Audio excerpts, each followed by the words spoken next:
नमस्कार मित्रों, history research point में आप सभी का स्वागत है। आज हम लोग झारखंड पीजीटी हिस्ट्री की पूरी तैयारी करेंगे और प्रतिदिन आप लोग को झारखंड पीजीटी हिस्ट्री का सीरीज मिलेगा आप लोग को। और पूरा का पूरा कोर्स है झारखंड पीजीटी इतिहास के प्रति। जो भी लोग गंभीर हैं, जो भी लोग सीरियस होकर तैयारी कर रहे हैं झारखंड पीजीटी इतिहास का, लगभग 5500 लगभग 5500 क्वेश्चंस की श्रृंखला है आप लोग का। और पूरे यकीन के साथ बोल रहा हूँ, अगर यह 5500 क्वेश्चन की जो श्रृंखला है, अगर आपने इसे पूरी तरह से अच्छे तरीके से देख लिया है तो आपको 75% प्रश्न आपको इस टेस्ट सीरीज से मिलेगा। लगभग यह इसमें 5500 एक ही पीडीएफ में लगभग 5500 आपका पूरा क्वेश्चंस है, जिसमें विश्व इतिहास भी है, मध्यकालीन है, आधुनिक है, प्राचीन है, इतिहास है। पीजीटी इतिहास का यह रामबाण सीरीज आप लोग को मैं देने जा रहा हूं और यह पहला वीडियो है। और साथ ही साथ इस पीडीएफ को जो भी लोग लेना चाहें ले सकते हैं। 5500 प्रश्नों की सारगर्भित रामबाण प्रश्नोत्तरी है और यहाँ से 75% प्रश्न आ जाएंगे आपके। यह बात आप जानिए, मैं 75-80% की बात कर रहा हूँ, गारंटी के साथ बोल रहा हूँ, क्योंकि यह जो सीरीज है कई सारे सारगर्भित जो महत्वपूर्ण पुस्तकें हैं उनका समग्र अवलोकन है। जो प्रतियोगी पीजीटी में अब तक जितने प्रश्न आए हैं उनका अवलोकन इसमें दिया हुआ है और जो प्रश्न आने की अपार संभावना बनती है उन सबका प्रश्न इसमें दिया हुआ है। रामबाण प्रश्नोत्तरी है और सिर्फ ऑल इंडिया टीजीटी पीजीटी के लिए, केबीएस के लिए, एमबीएस के लिए, डीएसएसबी के लिए, यूपी के बिहार के लिए, झारखंड के लिए, सबके लिए इंपॉर्टेंट है। 5500 प्रश्नों की रामबाण प्रश्नोत्तरी है। तो इस पीडीएफ को जो भी लोग लेना चाहें ले सकते हैं। हमारा ऑफिशियल व्हाट्सएप नंबर है, हमारा ऑफिशियल व्हाट्सएप नंबर 8318397276 हमारा ऑफिशियल व्हाट्सएप नंबर है। आप मैसेज करिएगा, आपको यह पीडीएफ मिल जाएगा। लेकिन इसकी जो प्राइस है वह है 250 है। तो 250 रुपये आप पेमेंट करेंगे। फोन पे, पेटीएम नंबर यही है। पेमेंट करने के बाद आपको यह पीडीएफ मिल जाएगा। आइए शुरुआत करते हैं। ठीक है, यह पहली सीरीज है, बहुत महत्वपूर्ण सीरीज है। देखिए, पुनर्जागरण की शुरुआत कहाँ से मानी गई है। और मैं ये भी बता दूं, जो विश्व इतिहास से संबंधित प्रश्न जो आएगा झारखंड पीजीटी में इतिहास में, यह बात आप जान लीजिए। मैं पूरे यकीन के साथ कह सकता हूं 90% प्रश्न आपको यहाँ से टेस्ट इस सीरीज से मिल सकते हैं, इस पीडीएफ से मिल सकते हैं। ध्यान रखिएगा आप लोग को। और डीएसएसबी पीजीटी में ज्यादातर प्रश्न हमारे सीरीज से आए हुए हैं। तो आइए शुरुआत करते हैं। पहला प्रश्न है, पुनर्जागरण की शुरुआत कहाँ से मानी जाती है। इटली के फ्लोरेंस नगर से। हम लोग जल्दी रिवीजन ही करेंगे, बाकी कुछ समझने के लिए बाकी क्लासें हैं। हम बस क्वेश्चन देखेंगे। पुनर्जागरण की शुरुआत कहाँ से मानी जाती है। इटली के फ्लोरेंस नगर से। इटली में एक नगर है फ्लोरेंस, वहीं से पुनर्जागरण की शुरुआत हो गई थी, इसीलिए इसे शुरुआत का केंद्र कहते हैं, फ्लोरेंस नगर से। दूसरा है, पुनर्जागरण का अग्रदूत किसे माना जाता है। इटली के महान कवि दांते को। ठीक है, हमारा ऑफिशियल व्हाट्सएप नंबर डिस्क्रिप्शन में भी है। अगर आप लोग को स्पष्ट दिखाई नहीं दिया होगा तो डिस्क्रिप्शन में भी हमारा ऑफिशियल व्हाट्सएप नंबर है, आप मैसेज कर सकते हैं। पुनर्जागरण का अग्रदूत किसे माना जाता है, तो इटली के महान कवि दांते को। 1260 से लेकर 1321 तक यह इनका जीवन काल था और इन्हें पुनर्जागरण का अग्रदूत माना जाता है, इटली के महान कवि दांते को। तीसरा प्रश्न है, दांते का जन्म कहाँ हुआ था। तो दांते का जन्म इटली के फ्लोरेंस नगर से ही तो हुआ था। इटली के फ्लोरेंस नगर से दांते का जन्म होता है और यहीं से यह पुनर्जागरण की शुरुआत करते हैं, इसलिए पुनर्जागरण का अग्रदूत भी दांते को कहा जाता है। और दांते क्या थे, एक कवि थे। ठीक है, प्रश्न 4 देखिएगा, दांते के बाद पुनर्जागरण को आगे बढ़ाने वाला दूसरा व्यक्ति कौन था। अब पुनर्जागरण को आगे बढ़ाने वाला दूसरा व्यक्ति कौन था दांते के बाद, तो पेट्रार्क की समय अवधि ये है। समय अवधि याद करना जरूरी नहीं है, लेकिन पेट्रार्क यह जान लीजिए। दांते के बाद पुनर्जागरण का झंडा कौन लहराया था, तो पेट्रार्क। ठीक है, प्रश्न 5 देखिएगा, मानवतावाद का संस्थापक किसे माना जाता है। मानवतावाद का संस्थापक कौन था, तो पेट्रार्क था। पेट्रार्क कहाँ के थे, इटली के थे, इटली के फ्लोरेंस नगर के ही थे। इनको मानवतावाद का संस्थापक कहते हैं। प्रश्न 6 देखिएगा, इटालियन गद्य का जनक किसे माना जाता है। मोस्ट इंपॉर्टेंट है, कहानीकार बोकेशियो को इटालियन गद्य का जनक माना जाता है। ठीक है, और यह पूरी सीरीज आपको मिल जाएगी। यह पीडीएफ अगर आपको चाहिए तो आप लोग संपर्क कर लीजिएगा, मैसेज कर लीजिएगा। प्रश्न 7 देखिएगा, डेकामेरॉन किसकी प्रसिद्ध पुस्तक है, तो बोकेशियो की पुस्तक है डेकामेरॉन। ठीक है, यह कहानीकार थे और इनकी पुस्तक है, बोकेशियो की पुस्तक है डेकामेरॉन। यह भी इंपॉर्टेंट है। प्रश्न 8 देखिएगा, आधुनिक विश्व का पहला राजनीतिक चिंतक कौन था। आधुनिक विश्व का जो पहला राजनीतिक चिंतक था वो फ्लोरेंस निवासी मैकियावेली, फ्लोरेंस निवासी मैकियावेली।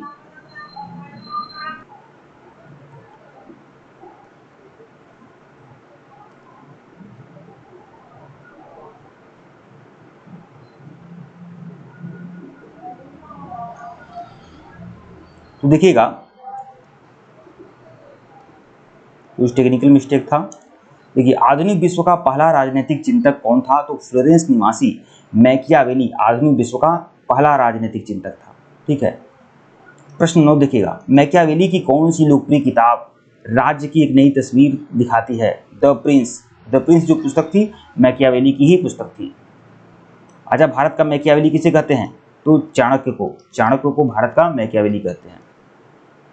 प्रश्न 10 देखिएगा, पुनर्जागरण की भावना की पूर्व अभिव्यक्ति इटली के कौन से 3 कलाकारों की कृतियों में मिलती है? तो कौन से 3 कलाकार थे?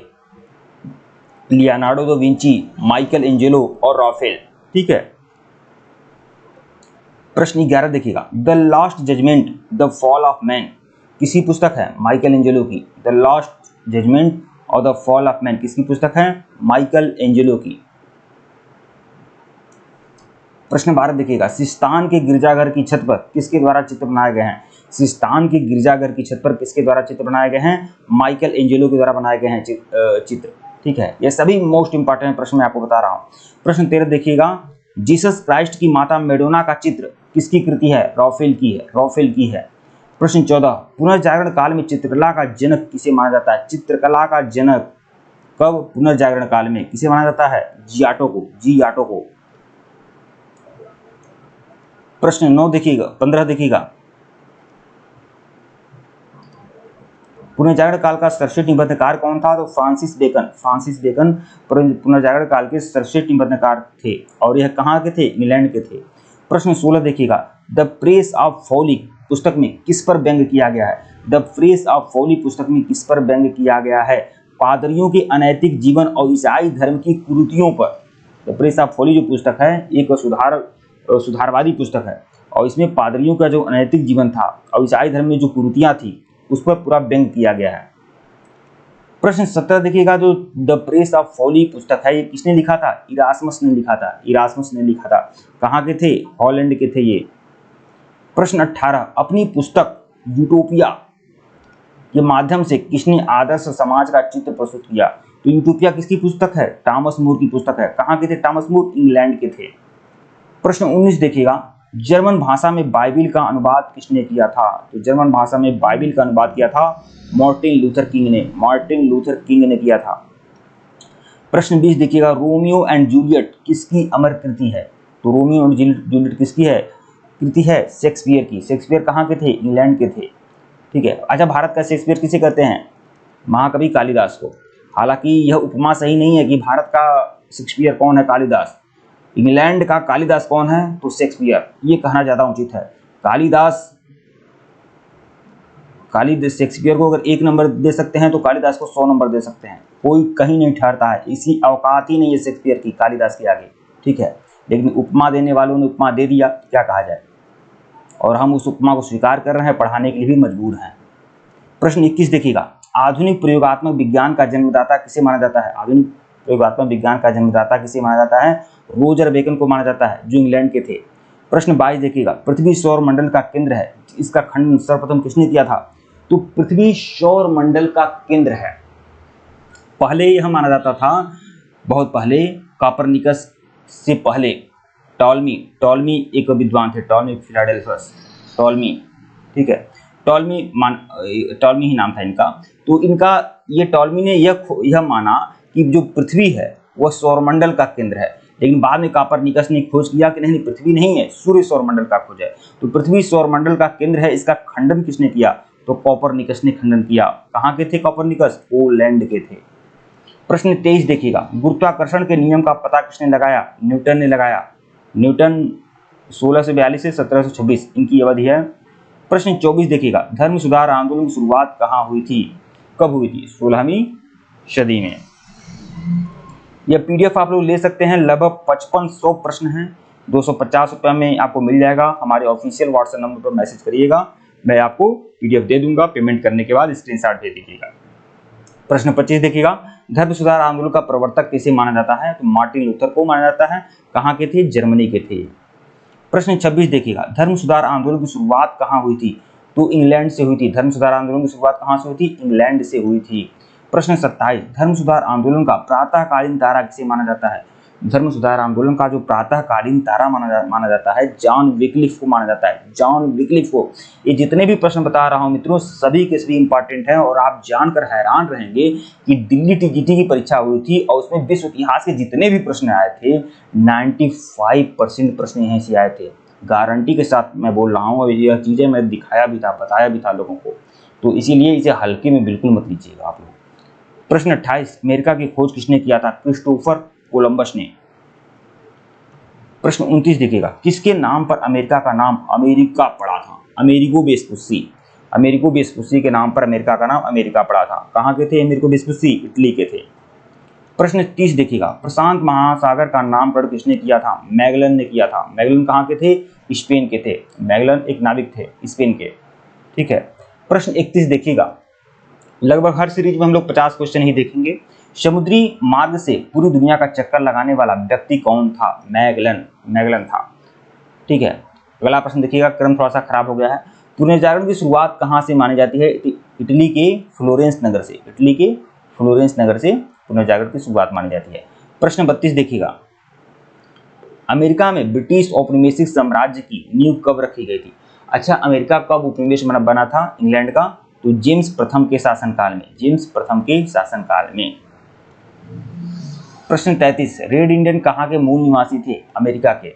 प्रश्न 34, अमेरिका की आज़ादी की लड़ाई कब खत्म हुई थी? 1783 में। 1783 में अमेरिका की आज़ादी की लड़ाई खत्म हुई थी और पेरिस के संधि के तहत 1783 में अमेरिका की आज़ादी की लड़ाई खत्म हुई थी। प्रश्न 35, अमेरिका को पूर्ण स्वतंत्रता कब मिली? 4 जुलाई 1776 को अमेरिका को पूर्ण स्वतंत्रता मिली। प्रश्न 36 देखिएगा, अमेरिका स्वतंत्रता संग्राम के नायक कौन थे? अमेरिकी स्वतंत्रता संग्राम के नायक कौन थे जो बाद में अमेरिका के राष्ट्रपति बने? George Washington. अरे इन्हीं के नाम पे तो अमेरिका की जो राजधानी है वाशिंगटन डीसी है। प्रश्न 37 देखिएगा, बोस्टन की चाय पार्टी किस लिए जानी जाती है? बोस्टन की जो चाय पार्टी है किस लिए जानी जाती है? अमेरिकी स्वतंत्रता संग्राम के तात्कालिक कारण के लिए। अमेरिकी स्वतंत्रता संग्राम के तात्कालिक कारण के लिए मानी जाती है बोस्टन की चाय पार्टी। प्रश्न 38 देखिएगा, बोस्टन की चाय पार्टी घटना का नायक कौन था? Samuel Adams. बोस्टन की चाय पार्टी घटना का नायक कौन था? Samuel Adams. प्रश्न 39 देखिएगा, प्रजातंत्र की नींव सर्वप्रथम किस देश में हुई थी? अमेरिका। इसीलिए तो इसे आधुनिक गणतंत्र की जननी कहते हैं, अमेरिका को। ठीक है। प्रजातंत्र की नींव सर्वप्रथम किस देश में हुई थी? अमेरिका। यहाँ पर देखिए, ये बातें तो सही हैं कि आधुनिक गणतंत्र की जननी किसे कहा जाता है? तो अमेरिका। और यह भी बातें अब लिखा है तो वही कह रहा हूँ, कोई चीज़ लिखी हुई है लोग मानते हैं इसलिए हमें भी मानना पड़ रहा है, हम बता रहे हैं। लेकिन प्रजातंत्र की नींव तो भाई हमारे देश में प्राचीन काल में आप देखेंगे लिच्छवी वंश जो था वो सब गणराज्यों में जन्म हुआ था, महावीर स्वामी का, महात्मा बुद्ध का। ठीक है। तो प्रजातंत्र तो बहुत पहले से हमारे वहाँ रहा है, सभा और समिति नाम की संस्थाएं रही हैं वैदिक काल में। लेकिन यहाँ लिखा है प्रजातंत्र की नींव सर्वप्रथम किस देश में हुई थी? तो अमेरिका। मान लीजिए, क्या किया जाएगा। प्रश्न 41 देखिएगा, धर्मनिरपेक्ष राज्य की स्थापना सबसे पहले कहाँ हुई थी? तो अमेरिका में। प्रश्न 42, अमेरिका की आज़ादी के दौरान अमेरिकियों का नारा क्या था? प्रतिनिधित्व नहीं तो कर नहीं। मोस्ट इंपॉर्टेंट है, ध्यान रखिएगा। यह अमेरिका आज़ादी की लड़ाई का नारा था। प्रश्न 43, संसार में सर्वप्रथम लिखित संविधान कहाँ लागू हुआ? 1789 में संयुक्त राज्य अमेरिका में। 1789 में सबसे पहले लिखित संविधान लागू हुआ था।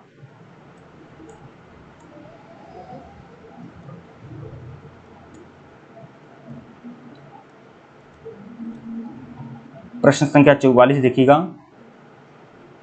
विश्व का पहला देश जिसने मनुष्यों की समानता और उसके मौलिक अधिकारों की घोषणा की थी? तो संयुक्त राज्य अमेरिका ने। और हमारे देश के संविधान में जो वह लिया गया है, मौलिक अधिकार लिया गया है, अमेरिका के संविधान से ही लिया गया है। प्रश्न 45 देखिएगा, अमेरिका में दासों की आयात को कब अवैध घोषित किया गया था? दासों की आयात को कब अवैध घोषित किया गया था अमेरिका में? तो 8 में। प्रश्न 46, अब्राहम लिंकन किस साल अमेरिका के राष्ट्रपति बने थे? 1860 में। देखिए ये सभी इंपॉर्टेंट है, मोस्ट इंपॉर्टेंट है, ध्यान रखिएगा। प्रश्न 47, अमेरिका में दक्षिणी और उत्तरी राज्यों के बीच गृह युद्ध की शुरुआत कब हुई थी? 12 अप्रैल 1861 को। 12 अप्रैल 1861 को अमेरिका के दक्षिणी और उत्तरी राज्यों के बीच गृह युद्ध की शुरुआत हुई थी, 12 अप्रैल 1861 को। प्रश्न 45, अमेरिका में दासों के आयात को कब अवैध घोषित किया गया था? 1808 में। प्रश्न 46, अब्राहम लिंकन किस साल अमेरिका के राष्ट्रपति बने? 1860 में। अमेरिका में दक्षिणी व उत्तरी राज्यों के बीच गृह युद्ध की शुरुआत कब हुई थी? 12 अप्रैल 1861 में। ये रिपीट हो गया क्वेश्चन, चलिए कोई बात नहीं है। प्रश्न 48 देखिएगा, 1 जनवरी 1863 को किसने दास प्रथा का उन्मूलन किया था? 1 जनवरी 1863 को दास प्रथा का उन्मूलन किसने किया था? यह इंपॉर्टेंट है, आप ध्यान रखिएगा। मतलब अब्राहम लिंकन ने उन्मूलन किया था, कब किया था? 1 जनवरी 1863 को दास प्रथा का उन्मूलन किया था अब्राहम लिंकन ने। प्रश्न 49, लोकतंत्र जनता के द्वारा और जनता के लिए शासन है, किसका कथन है? अब्राहम लिंकन का। बहुत मोस्ट इंपॉर्टेंट है और आप लोग को पता भी होगा। प्रश्न 50 इस सीरीज का सबसे आखिरी प्रश्न, अब्राहम लिंकन की हत्या किसने और कब की? 2 प्रश्न हैं, तो किसने की थी? जॉन विक्लिज बूथ ने किया था अब्राहम लिंकन की हत्या। कब किया था? 4 मार्च 1865 में, 4 मार्च 1865। ध्यान रखिएगा आप लोग। ठीक है मित्रों, वीडियो को लाइक और चैनल को सब्सक्राइब करेगा, टेलीग्राम को बिल्कुल ज्वाइन करेगा, लिंक डिस्क्रिप्शन में दिया गया है। और जिनको भी यह पूरी सीरीज ज्वाइन करनी है, पूरी सीरीज चाहिए या पीडीएफ चाहिए, हमारे ऑफिशियल व्हाट्सएप नंबर पर मैसेज कर सकते हैं। ऑफिशियल व्हाट्सएप नंबर डिस्क्रिप्शन में दिया गया है और यहाँ पर भी शो हो रहा है, आप मैसेज जरूर कर सकते हैं। ठीक है मित्रों, धन्यवाद आप लोगों को। और इस तरह से लगातार आपको सीरीज मिलती रहेगी। झारखंड पीजीटी वन लाइनर के नाम से प्लेलिस्ट बना दूंगा, प्लेलिस्ट में जाइएगा, वीडियो देखिएगा। धन्यवाद आप लोग को।